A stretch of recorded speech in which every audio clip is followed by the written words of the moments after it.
Open up to Ecclesiastes chapter 3. We're going to be looking at verses 12 through 22.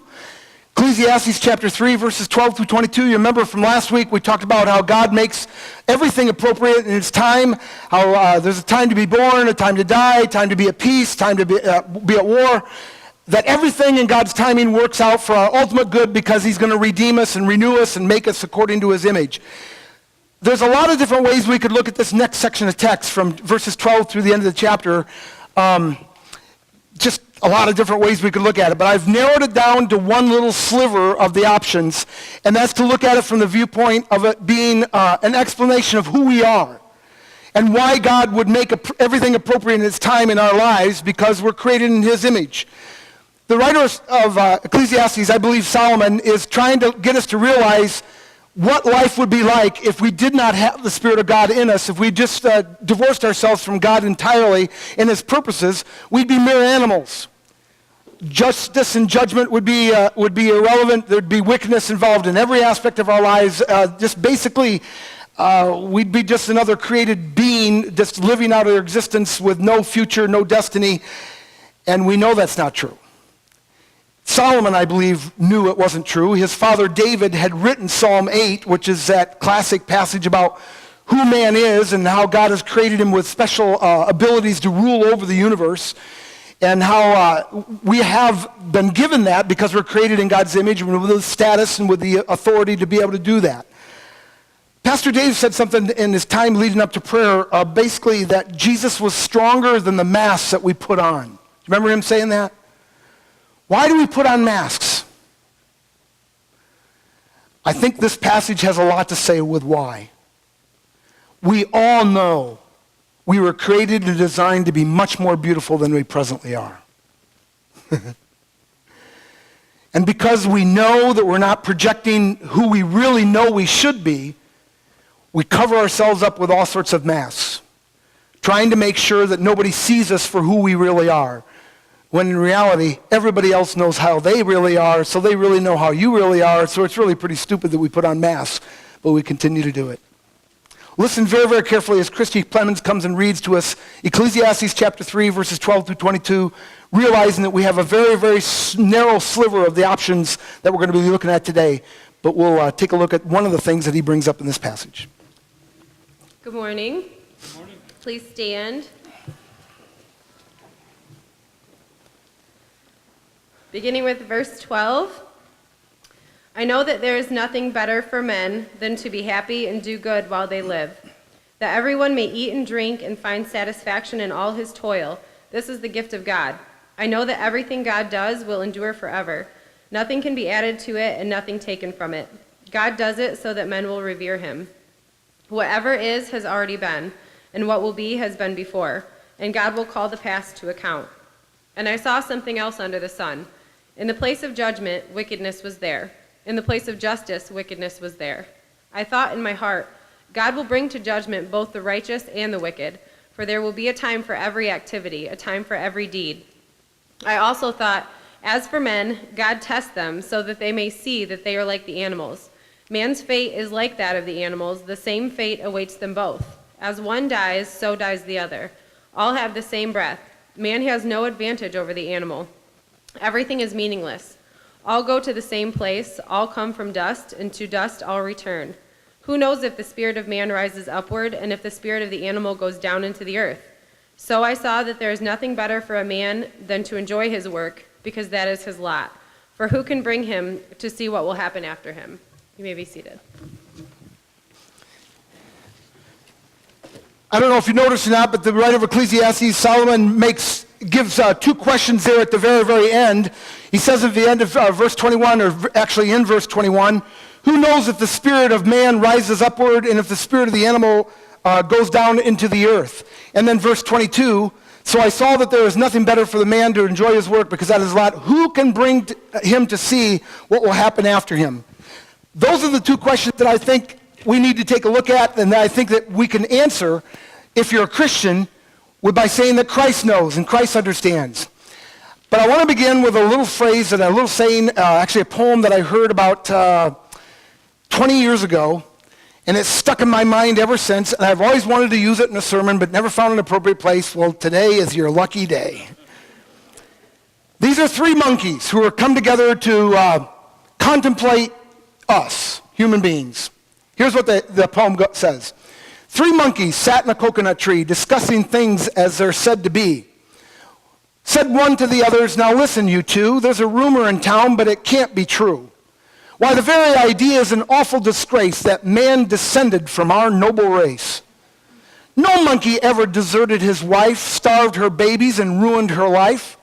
And you've never known of a mother monkey to leave her babies with others to bunk, or pass them on from one to another till hardly is known who is their mother. And another thing you'll never see is a monkey build a fence around a coconut tree and let the coconuts go to waste, forbidding all other monkeys to taste. Why, if I put a fence around my tree, starvation would force you to steal from me. Here's another thing a monkey won't do. Go out at night and get on a stew, drink corn liquor and homebrew too. Use a gun or a club or a knife and take some other monkey's life. Yes, man descended, that ornery cuss, but brother, he didn't descend from us. Folks, monkeys do exactly what God created monkeys to do.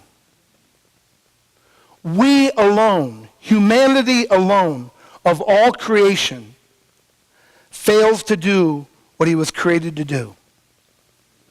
And all of us know it. That's why we hide behind the masks. Question I want to look at, if you want to follow along in the sermon outline, you should have received one in your service folder. I had one. There it is. It should look like this. Here's the question to be answered today. And Lord, I pray that I can answer this question. Out of hundreds of themes that could be derived from this text, what does Solomon have to say about mankind? Now listen, there's a lot of different things we could talk about from this text. You've heard them, I'm sure, as Christy read this text. Some of these are going to be covered later. Some of them we've already covered, and that's why I've chosen not to focus on those. But the one that I've focused on, I really think is a general overall implied theme throughout the book of Ecclesiastes, but especially in this particular text. I believe Solomon is showing us that without God, we are mere animals, destined to the same fate and oblivion to which animals are ignorantly headed. God created mankind to be the pinnacle of his creation, created in his image, endued with his spirit, and gifted so as to be able to commune with his creator, judicate like his creator, create like his creator, and love his creator is love. Instead, mankind separated from God has fallen to the state of a mere animal. There are fundamentally, I'd like to read this quote just from Ravi Zacharias. It should be immediately following the statement that you had there. There are fundamentally four questions that every thinking human being must answer. And I can remember as a kid always going over these questions. It seemed like I was destined to become a pastor, even though I fought it for 33 years of my life. I was destined to become a pastor because I asked these questions all the time, and my other classmates in school when I was 10, 11, 12 years old look at me like I was from Mars. Like, who would think of that? Well, I did. Maybe because I was on that tractor just going up and down the field and hoeing up and down. I had nothing else to think about. We didn't have computers on board our tractors then. We didn't have GPSs and stereos. We just had the starter and the accelerator and the brake. Bob Haviland remembers those. Yeah, Bob goes, yeah, I remember those days. These are the four fundamental questions, reading Ravi Zacharias' quote, that every thinking human being must answer. The questions of origin, meaning, morality, and destiny. How did my life first come into be? What is the purpose of my life? How may I choose between right and wrong? And what happens to me when I die?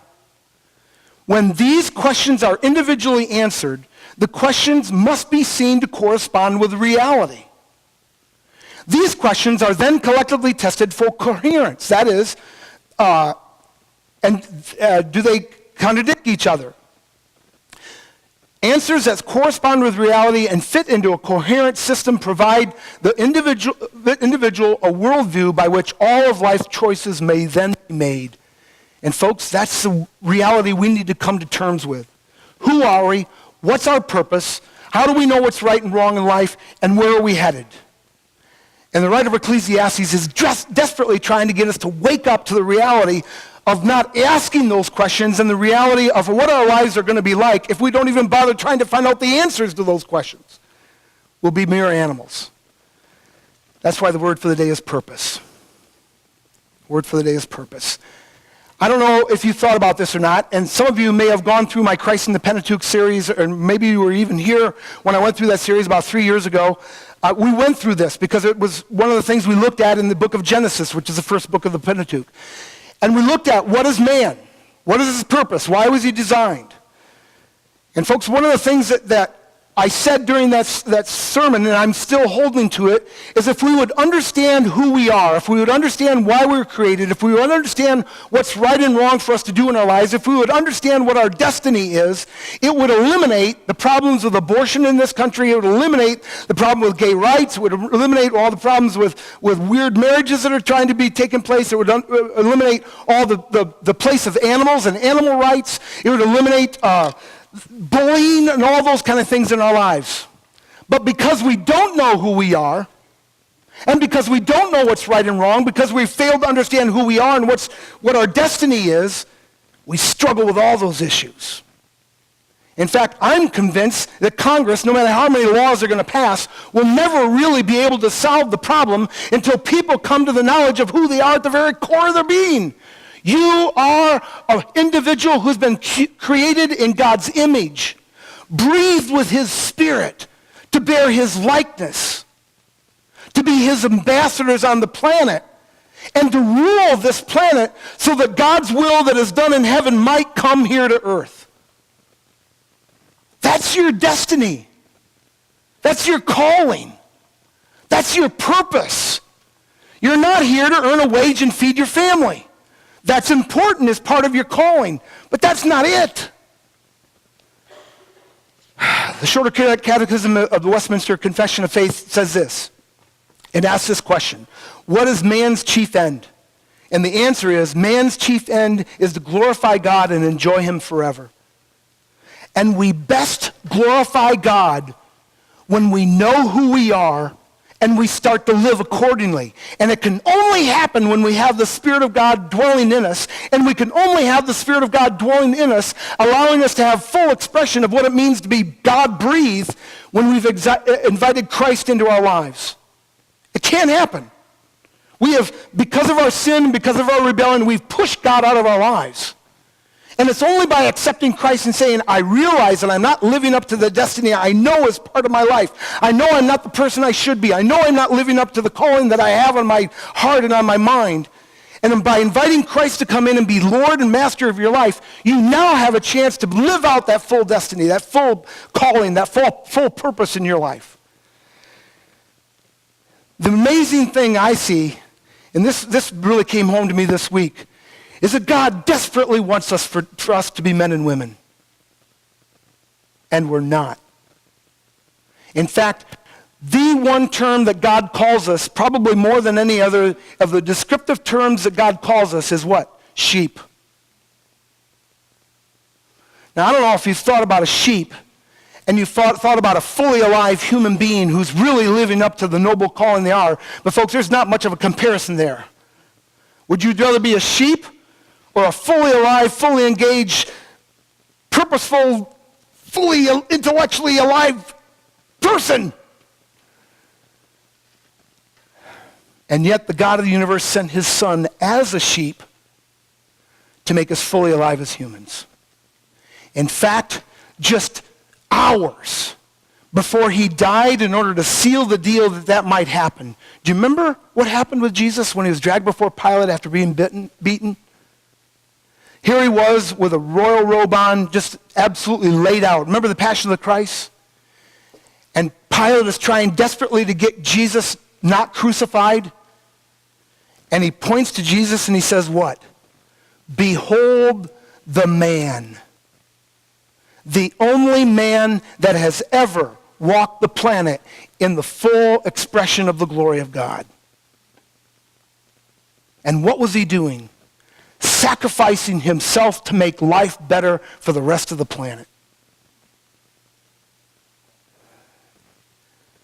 Do you understand that if the people in this room alone understood their full calling and purpose in life and was willing to sacrifice for the sake of the planet like Jesus did, we could change this world in about 3 years.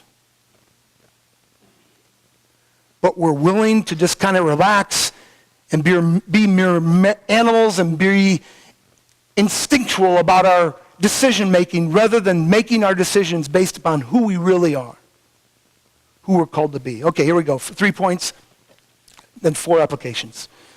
What is Solomon saying about mankind in Ecclesiastes 3:12 through 22? Man was created in God's image to cheerfully, diligently, and fearfully do good and worship God. Verses 12 through 14. I know that there is nothing better for men than to be happy and do good while they live. That's why I'm such a supporter of a few good men. They understood this part about doing good. Verse 13, and that everyone may eat and drink and find satisfaction in his toil. This is a gift of God. I know that everything God does will endure forever. Nothing can be added to it, nothing taken away. God does it so that men will revere him. One of the passages that I've come to really appreciate over the last 10 years, especially as I went through the book of Isaiah, is I believe it's in Isaiah 66, verses 1 and 2. This is the one I will esteem, saith the Lord, the one who trembles at my word. God has said that you are a special creation, that mankind was the highest of everything that he created in those first 6 days. You have been given special gifts and privileges. You have been given special authority to rule over the rest of creation. And he topped it all off by breathing into your life his spirit so that you would have rational capabilities, creative capabilities, justice capabilities, compassion capabilities, mercy capabilities, love capabilities that the rest of creation can only dream about. In fact, their dreams are very short because they have a hard time dreaming about it. And what do we do with all this giftedness? Yikes. 2, God reveals to fallen man that he has failed to be what he was created to be. Verse 18. I also thought from Ecclesiastes chapter 3, as for men, God tests them so that they may see that they are like the animals. Why would we think that we're like the animals? Because we, of all the rest of creation, are the only ones endued with the ability to know what ought to be and what we really are. Listen to this quote by William Hazlitt. Man is the only animal that laughs and weeps, for he is the only animal that is struck with the difference between what things are and what they ought to be. Don't you think about that at all? Don't you think about what you could be if you just got rid of this habit? What you could be like if you could just master this discipline? Come on! My mom was exactly right about me. I'm a jack of all trades and master of none. I can play the tuba, I can play the trumpet, I can play the guitar, I play a little bit of mandolin, a little bit of banjo, because I used to sell these things, so I had to learn just enough in order to sell it. But I can't play any of them good, but I can play great in my head. If I could just master the skills necessary, if you allowed me to absorb the necessary skills, I could put Al Hurt and all those trumpet players to shame. A lot of you are going, Al who? It's another generation. Why? Why am I not a great trumpet player? I lack discipline. I've got the embouchure for it. I was a tuba major in college. Yes, I was a tuba major in college. I can play the trumpet. I can make it sound. I can have a good tone. I had in fact, the guy who was ahead of Doc Severinsen, you probably don't know who he is either. He was a trumpet player for The Tonight Show for years and years and years. But a guy that actually had the job before Doc Severinsen was my instructor. And in fact, Doc Severinsen one night was asked who was a better trumpet player than him. And he said, well, Jerry Franks, a little guy nobody knows about in Warsaw, Indiana. That was my instructor. So I know how to play it. I just never disciplined myself. Why? Because I failed to be who God wants me to be.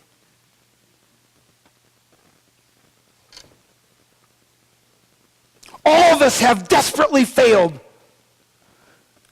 I get ticked at myself when I say something to my wife, and she's just trying to do her job and make my job better, but it didn't go the way I wanted, so I say something stupid. Now, none of you ever have that problem. Right. Some of you look at me like, well, I don't. You got bigger problems. Folks, we all know that we are created to be something so much greater, so much more than what we presently are. This next quote really, really explains a lot. It's highlighted in red from Richard Pratt. Think about how natural it is for you to rebel against God. Think about how natural it is for you to rebel against God. Consider how easily you come under sin's influence. We do not have to devise ways to turn away from God. We do not have to plan to do it. All we have to do is drop our guard, and sin inflicts its damaging blows. For example, what do you have to do to ruin your family? What is required to obliterate the bonds that hold your home together? In our fallen world, simply let nature take its course. Sin will prevail, and your family will be destroyed. What do you have to do to grow cold in your relationship with Christ? What must you do to ruin your walk with him? You don't have to do anything. Sin still seeks to master you. And if you don't conscientiously resist it, your walk with Christ will grow ice cold. That is the battle that we all have every minute of every day, to be fully human.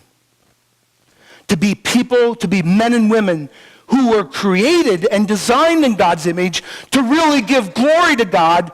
Is the only way it's going to happen is if we fight and battle and struggle and stay on top of things and ask daily and minutely for the God of the universe to give us his spirit to be the people he created us to be. Because I know for a fact that I can be preaching and I'm going, wow, Keith, you're really saying some really great stuff. And then I'll see someone and an evil thought will come into my mind while I'm preaching to you. And all of you are going, is it me, Lord? That's how evil we are. 1 minute giving great glory to God, and 1 second later doing, and if you don't think that's true from a scriptural standpoint, I double dog dare you to look at Matthew chapter 16, in which Peter says something like, you are the Christ, the Son of the living God. And Jesus goes, man, it's spot on. God gave that to you. And the minute Jesus says about what he's going to go to Jerusalem and die, Peter says, no, not you, Lord. Get behind me, Satan. I mean, it's not 2 minutes later.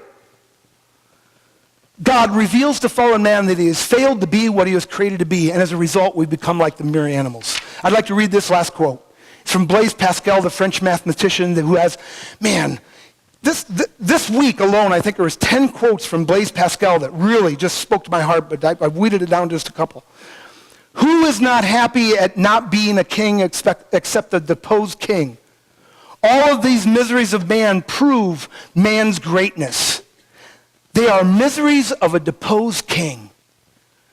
Listen, folks, you've all heard the story of the guy who got his hand hurt in a press, and he says, Doc, will I be able to play the violin? He says, oh, absolutely, it'll heal. Well, that's good, because I couldn't play it before. You've never heard that joke? Listen. Who's worried about losing their ability to do something except those who have possession of it? Who's worried about losing the status except those who have possession? One of the things you ought to do is go to a third world country and work for about a week or two there and realize how happy the people are, especially how happy the children are, and they don't even have a Wii. In fact, you go to Haiti and say, do you have a Wii? Oui. Yes, I don't have a Wii. What's a we?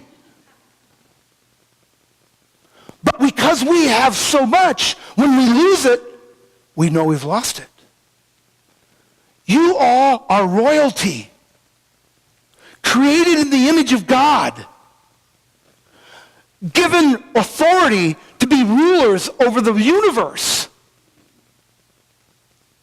And in our depravity And in our lostness, it's gone. And we all know it at the very core of our being. Let's go on. 3, God will hold man accountable for his failure. Verse 15, what has already been and what will be has been before, and God will call the past to account. He endowed us, he gifted us with these abilities so that we would make expression of them on the planet. That's why he planted us here, to be his royal ambassadors, to be the people that were given authority in order to guide this world so that we could turn it from a jungle into a garden. That's what we've been endowed with. That's the power we've been given. And folks, listen, one of the things that we need to understand is that the God of the universe expects us to take the world as we find it and transform it into a better place, to transform it into the likeness of what he created this world to be, even though it's a long and tireless and really we'll never see it fully done in our lifetime. We're to do it anyway because the God of the universe has commanded us to do it. And sometimes he asks us to take hold of things that we don't like. Sometimes he asks us to be involved in ministries or be involved in doing his work in a way that we go, this is a waste. But the God of the universe has the ability to redeem everything if we'll just see it in its time. If we'll just see it the way he sees it. Some of you may not understand what a transformation has taken place in Pastor Keith's life over the last decade, but it's amazing. I actually like gardening now. For 50 years of my life, I thought my wife was wasting her time working with flowers, doing all that kind of stuff. But now I've realized what she's seen all along, that by looking at the different flowers and realizing how they're so unique and so beautiful and how they all work together and how they just come at different times in order to make my life rich all summer long. I see now it, and you know what? For 30 years, actually we've been married 37 years, haven't we? For 37 years, I thought my wife was trying to torment me because she would plant this plant that I spent my whole childhood trying to eradicate, thistles. She would plant them in our flower garden. And my recollection of thistles was going up and down the fields of my dad's farm, being paid 10 cents an hour, if you can comprehend that, to take all those thistles out of there in order to make sure that when they looked over the soybeans or they looked over the corn, there was no thistles. And my wife is planting them. Until about 4 years ago, I looked at a thistle flower and I went, oh.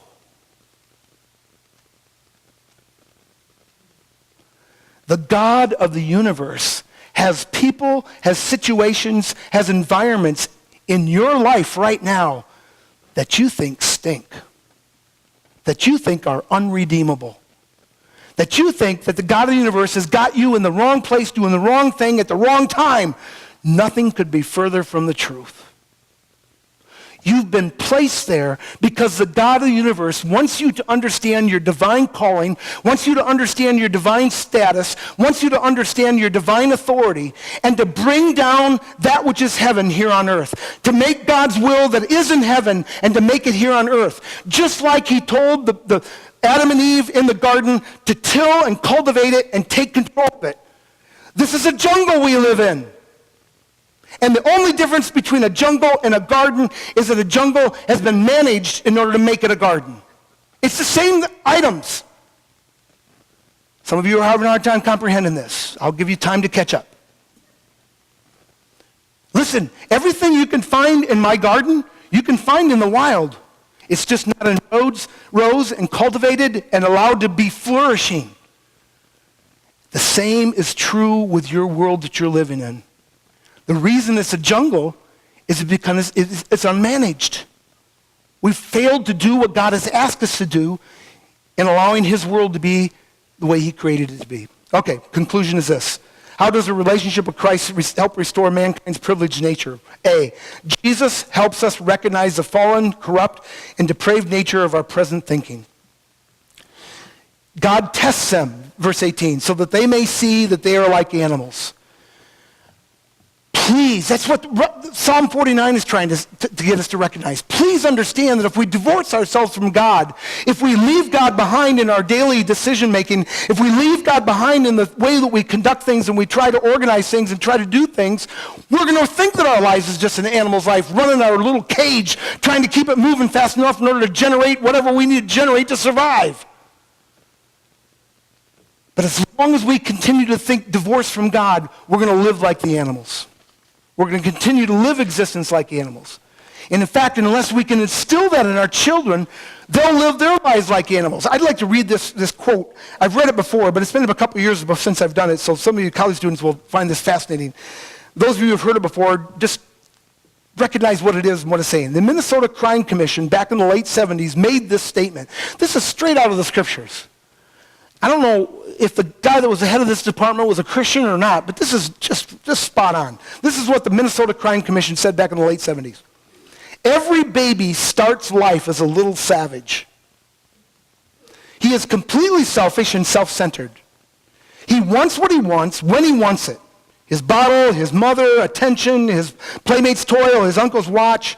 Deny him these and he sees with rage and aggressiveness, which would be murderous were he not so helpless. He is dirty. He has no words, no knowledge, no skills. This means that all children, not just certain children, but all children are born delinquent. And if you're a parent, you know that's true. If permitted to continue in the self-centered world of his infancy, given free rein to his impulsive acting to satisfy his wants, every child would grow up to be a criminal, a thief, a killer, a rapist. And if you don't believe that's true, talk to parents with young children, or especially talk to daycare workers. It is hard work to raise children. Hard work. You've got to turn them from someone who is, by their depravity and by their sinfulness, separated from God, and we need to turn them into what they were created and designed to be, people in the image of God. And the problem is, with all the skills and abilities we were given as people created in God's image, that means we have creative abilities, we have rational abilities, we have thinking abilities, we have all sorts of skills that we can use to evil just as well as towards good. Folks, you know that's true. Look at any new technology that's developed, and within hours after it's come out and made available, somebody's found a way to twist it around and pervert it. The internet is almost all that now. I mean, there's a big constant battle to stop the corruption on the internet. Why? Because it's a power. And we have the amazing ability to turn it towards our own vices. B, there is one who knows the eternal spirit of man. And that's why having a relationship with Christ can make all the difference in the world, because he knows what we're like. He knows the eternal destiny that we're all headed towards. Look what it says, the question in verse 21. Who knows if the spirit of man rises upward and if the spirit of the animal goes down to earth? I know who knows. Jesus knows. And he's tried to get us on board with what we were designed to be. He's trying to get us on board to our eternal destiny, and that's to live forever with God in heaven. But we're not headed there if we continue in our darkness. That's why, folks, I don't know if you caught what I saw in John chapter 3. And you know what? As you develop more and more of a Hebrew mind, and reading the scriptures, especially the Old Testament, will develop a Hebrew mind for you all. Because a Hebrew mind is able to integrate all sorts of information together and think of it all as a collective rather than just one topic and one theme. And one of the really cool things is to take passage like John chapter 3 and look at it through the grid of God redeeming the world through his son Jesus, wanting to restore mankind to his high and holy privilege, high and holy status. And what does Jesus say? I've come to give you new birth. Not born of the flesh, but born of the Spirit, like you originally were. I've come to take you out of the darkness and allow you to be into the light, where you can see things as they really are and not just shadows.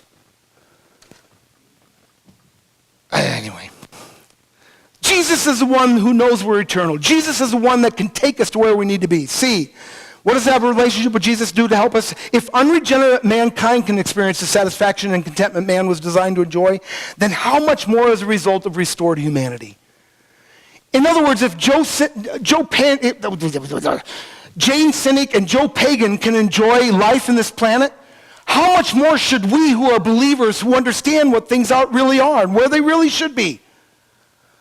That's part of the development my wife has been excited to see in me. I'm starting to become a real Christian. That's right. In the last 10 years, I've started to really enjoy food. Whereas for the first 45, 50 years of my life, food was only a necessary evil to slow me down in order to give me the energy to make it another 6 hours so that I could have enough fuel to make it the next 6 hours.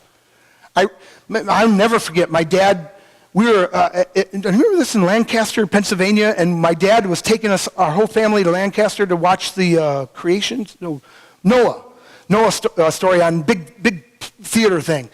And we were sitting down to eat before we were going to the theater in Lancaster, Pennsylvania. And I was doing like I always do, just shoving down the food, get ready to go do something. You know, because food was just something you had to do every once in a while in order to keep going. And my dad looked across the table at me and says, "What's your hurry, boy?" He'd never said that to me. When we were farmers' kids, and, you know, we had 4 kids in our family, and Mom would put out the food for 3, and you had to work fast. And my dad looked across the table to me like, "What are you doing?" "I'm eating." "Why are you eating so fast?" Do you remember that? Oh, man, I do. And I thought, I don't know. And now I taste the bites. I taste the flavors that the God of the universe has created for my enjoyment. Huh. And your enjoyment. I taste the variety. I taste the difference in the mixtures. Why? Because every good and perfect gift has come from my Father just to make me happy. Do you understand that? That everything that God has provided in this world is for your enjoyment. 1 Timothy chapter 6, verse 17. And if Joe Pagan and Jane Cynic can enjoy the things of this world, how much more should I when I realize that my Father has given them for me to make my life rich? That's why I like thistles in their proper place. And there's a time for everything. And when we understand the times and we start to live in harmony with the God of the universe and what he's designed and created you to be, your life becomes richer. Your life becomes fuller.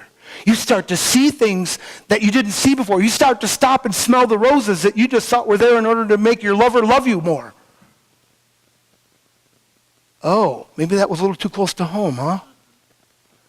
You know roses really have a scent?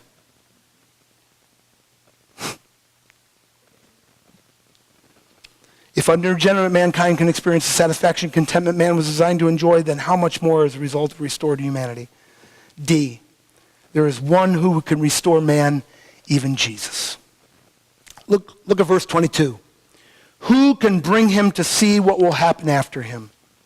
Now, there's a lot of different ways we could take that verse, but I'm taking it this way, that Jesus is the one who can understand who we are. In fact, we sang it today. Why would God bother with us? Why would he extend amazing grace to us? You know what? For years and years and years, I used to think, yeah, why would God bother with us? I'm starting to get a clue as to why.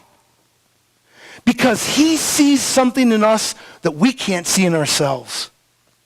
He sees what we could be if we would become refined, if we would become restored, if we would become renewed, if we would become regenerate, if we would allow the Spirit of God to come in and touch us and restore us and renew us to become the men and women that he designed us to become. That's why God goes to the cross. That's why God is patient with us. That's why God is merciful to us, because he's hoping that he might be able to restore us to that which he created us to be.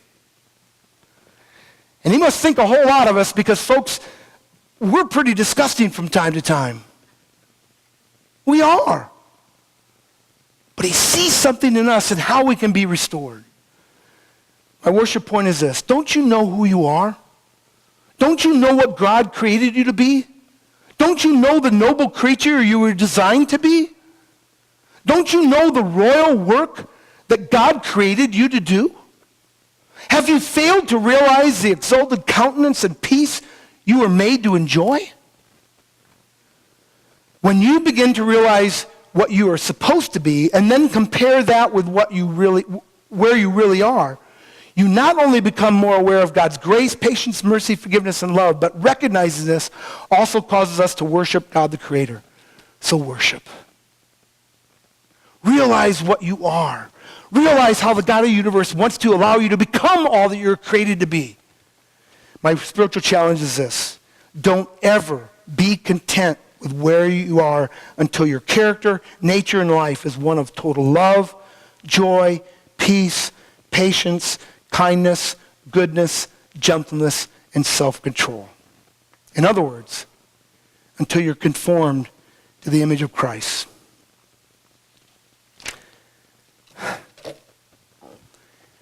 The God of the universe sent his son Jesus as a sheep, which we all are in our natural state, in order to redeem us so that we could become like he is when Pilate said, "Behold the man." That we could be noble creatures doing noble work, restoring the world to where it needs to be in order for God to reign the way he created us to reign and for us to be a part of that. I love this fourth verse of the song, Divine, All Loves Excelling. This is what the fourth verse says. Finish then thy new creation, pure and spotless let us be. Let us see thy great salvation perfectly restored in thee. Change me from glory into glory, till in heaven we take our place, till we cast our thrones before thee, lost in wonder, love, and praise. Back in the 1960s, my uncle on my mom's side owned a landfill in Lenawee County. It was called Lenawee Disposal. And he would service all the big companies in Lenawee County and a lot of the residences in Lenawee County. In fact, Fisher Body and Tecumseh Products and stuff were part of his accounts. And Fisher Body made the car seats for automobiles. And in fact, one of the really, really cool things that would take place is my grandmother would get the leftover rolls of vinyl because when they got down to like that much vinyl, they couldn't finish a seat, so they'd throw the whole rest of the roll away. Well, my grandmother would take this junk, this wasted stuff, and make coats and purses and everything else out of it. The entire Stucker family, that's my mom's side of the family, the entire Stucker family had vinyl coats made out of car seats. Because my grandmother just got all these free resources, restored it, restored.